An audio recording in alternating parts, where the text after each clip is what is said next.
Hello, and welcome to this week's edition of Checks and Balances TV. Today's program is entitled Retirement Confidence. How do you rate? So let's see how today's theme may impact your financial future. The Employee Benefit Research Institute released its 2011 Retirement Confidence Survey last month and found that consumer confidence regarding Americans' belief that they will ever be able to afford a comfortable retirement has dropped to an all-time low.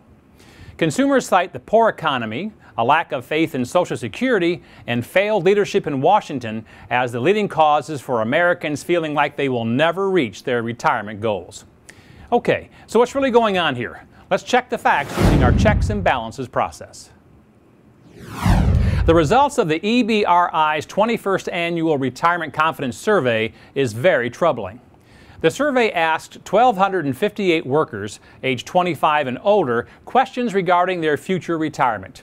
It concluded that not only have many Americans lost confidence in their overall ability to afford a comfortable retirement, but instead of changing their behavior and making some fundamental adjustments to their spending and saving habits to regain some of that confidence back, the only thing most workers are changing are their expectations about how they will live in retirement. The study referred to this phenomenon as accepting the new normal. The percentage of people who are very confident about having enough money for a comfortable retirement shrank to a record low of only 13%. The percentage of workers not at all confident about having enough money in retirement increased from 22% last year to 27% this year, which means that another 5% of the population lost confidence in their ability to retire comfortably in just the past year. And this is the lowest level of retirement confidence in the 21 years of the Retirement Confidence Survey, and perhaps rightfully so. According to the survey, of those 27% who are not confident in their ability to retire, 43% of them have only saved $25,000 or less for retirement so far. And the bad news continues, as 29% of all survey respondents say they have less than $1,000 saved. Okay, so maybe ask yourself, Matt, what does all of this really mean to me? Well, now that we've checked the facts, let's balance this news using our checks and balances process to determine what action you should take today. Rather than saving more and spending less, American workers are changing their expectations about how and when they will retire. Nearly 3/4 of the people surveyed said they plan to continue working in retirement. And the percentage of workers who plan on retiring after the magic age of 65 has increased from 11% in 1991 to 36% in 2011. In order to afford a comfortable retirement, it's essential to know what it will cost. Yet many workers are unaware of how much money they will need to save now to afford retirement in the future. Only 42% report that they or their spouse have tried to figure out how much money they will need to have saved to live comfortably in retirement. When workers were asked to evaluate their progress in planning and saving for retirement, 70% stated that they are a little or a lot behind schedule. And of the 27% who say they are not prepared for retirement, it would make sense if they reacted to their loss of confidence by improving their savings for retirement. But this does not appear to be what's happening. When asked what would need to change to save an additional $25 a week, most workers said they would either cut back or give up things like dining out, entertainment or leisure activities, cigarettes, some groceries, or impulse buying. So if they can afford to save more, then why aren't they doing it now? Okay, so what's the bottom line here? It just goes to show that if you fail to plan, you're really planning to fail. And if you don't know where you're going, how will you ever get there? Most Americans, unfortunately, do not work with a professional financial advisor, but rather go it alone. And this can be a costly mistake. I mean, would you go and try and be your own doctor if you were sick? Your own mechanic if your car broke down? Probably not. You'd leave your health and your car in the hands of a professional. So why not do the same with your finances? In the long run, it costs you so much more in time, money, and peace of mind when you try to manage your own finances and investments.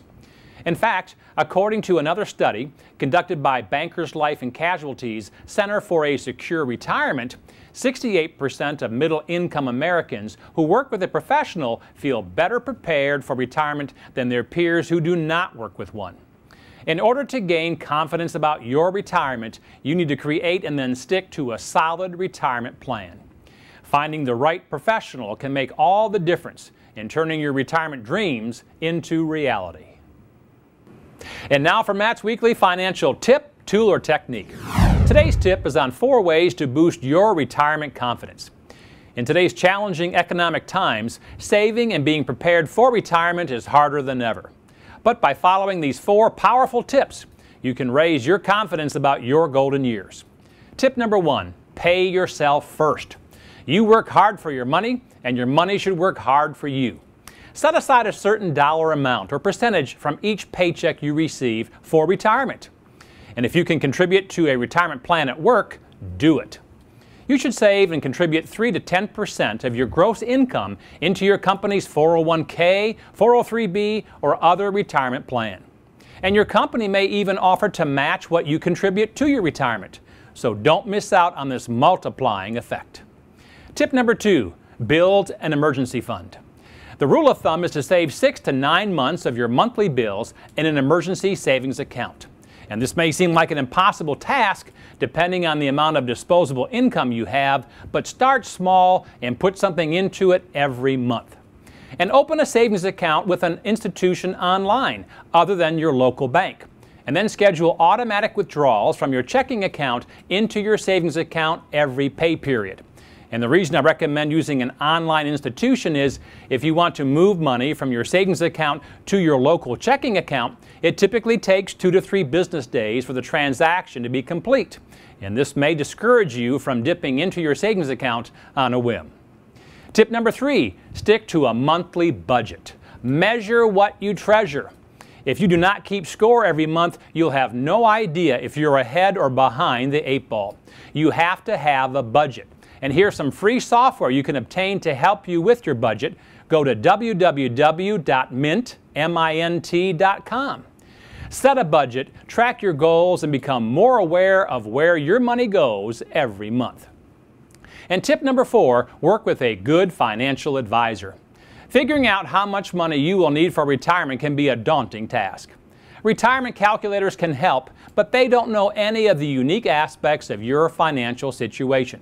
The best way to size up your finances and figure out how you can realize your retirement dreams is to work with a competent professional financial advisor. A true financial advisor will map out the best path for you and your money, and will make sure that your money lasts at least as long as you do. In this week's CBTV poll, we're asking Americans an important question.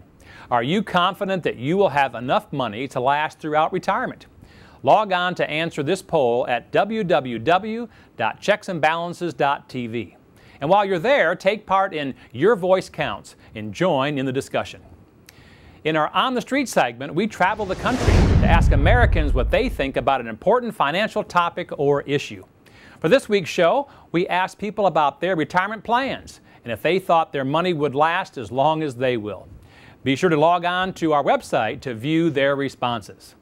And while you're on the site, be sure to watch the newest episode in our Truth About series, which is available now. It's on the truth about bonds.